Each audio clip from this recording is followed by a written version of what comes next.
સાથે છેતરપિંડી થાય છે। પશુપાલકો પોતાના બાળકોના મોઢેથી છીનવેલું દૂધ ડેરીઓમાં ભરવા જાય છે અને એ ડેરી ચલાવનારા લોકો, એ ડેરી સાથે જોડાયેલા લોકો, એ ડેરીના સત્તાધીશો કેવી રીતે પશુપાલકોના કમાણીના પરસેવાના જે મેં કહ્યું એમ બાળકોના મોઢેથી છીનવેલા દૂધને જ્યારે પશુપાલકોને નફો થવો જોઈએ એની જગ્યાએ ડેરી સંચાલકો જે નફો કરી રહ્યા છે। ક્યાંક ને ક્યાંક પશુપાલકોના જે ભાવફેરની વાત હતી, તો આ ભાવફેરનો પ્રશ્ન આજે જ્યારે સાબર ડેરીમાં ઉપસ્થિત થયો છે ત્યારે પશુપાલકો માંગણી લઈને શું ગયા હતા? આજે વિસ્તારમાં ચર્ચા થાય છે ક્યાંક ને ક્યાંક ભારતીય જનતા પાર્ટીનું આઈટી સેલ હોય કે સાબર ડેરીમાં જોડાયેલા અમુક સત્તાધીશો જેને મલાઈ ખાધી છે, એ ક્યાંક ને ક્યાંક એવી 2 દિવસથી ચર્ચાઓ વહેતી મૂકી છે કે અહીંયા સમાધાન થઈ ગયું છે, પશુપાલકોની માંગણી સંતોષવામાં આવી છે, તમામ આરોપીઓને જામીન મળી ગયા છે, આવી વાહિયાત વાતો કરવામાં આવે છે।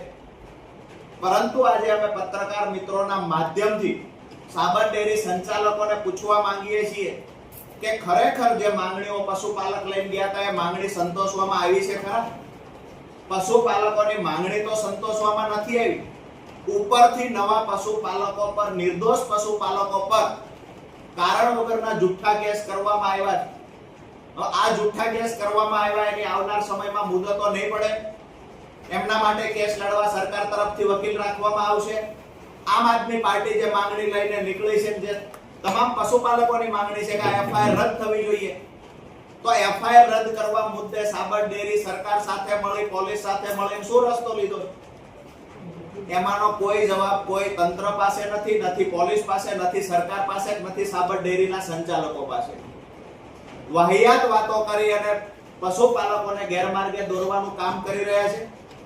અહીંયાથી ગઈકાલે હું બાયડ આસપાસના ગામડાઓના જ્યારે પ્રવાસે હતો, પશુપાલકોમાં એવડો ડરનો માહોલ છે કે ઉલટાના સાબર ડેરીના સંચાલકો પશુપાલકોને ડરાવે છે, ધમકાવે છે।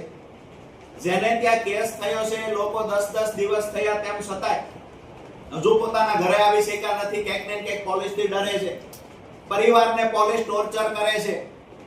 ખરેખર નેતાઓની જવાબદારી તો એ બને, સરકારની જવાબદારી એ બને મધ્યસ્થી કરવી જોઈએ। ક્યાંક ને ક્યાંક પશુપાલકોની પોતાની મંડળી છે, પોતે સભાસદ છે, તો એમની માંગણી સંતોષાવી જોઈએ। તો મધ્યસ્થી કરવાની જગ્યાએ સરકારના ઈશારે પોલીસને આગળ કરી અને સરકારના કહેવાથી કેસ કરવામાં આવ્યો છે। તમામ નિર્દોષ લોકોને આરોપી બતાવવામાં આવે પણ ગંભીર ગુનામાં, જેમાં 10 વર્ષ કરતા વધારે સજાની જોગવાઈ છે।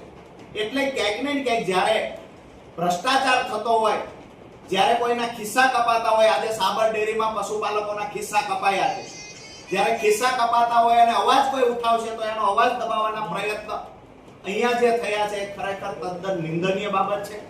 આવી જ રીતે ડરનો માહોલ ઉભો કરીને આવતીકાલે સંખ્યા ન થાય એના પણ પ્રયત્ન ક્યાંક ને ક્યાંક સાબર ડેરી અને ભારતીય જનતા પાર્ટીના નેતાઓ દ્વારા કરવામાં આવે છે।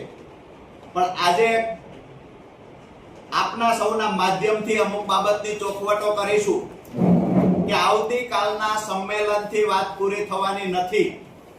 આ વાત લાંબી ચાલશે।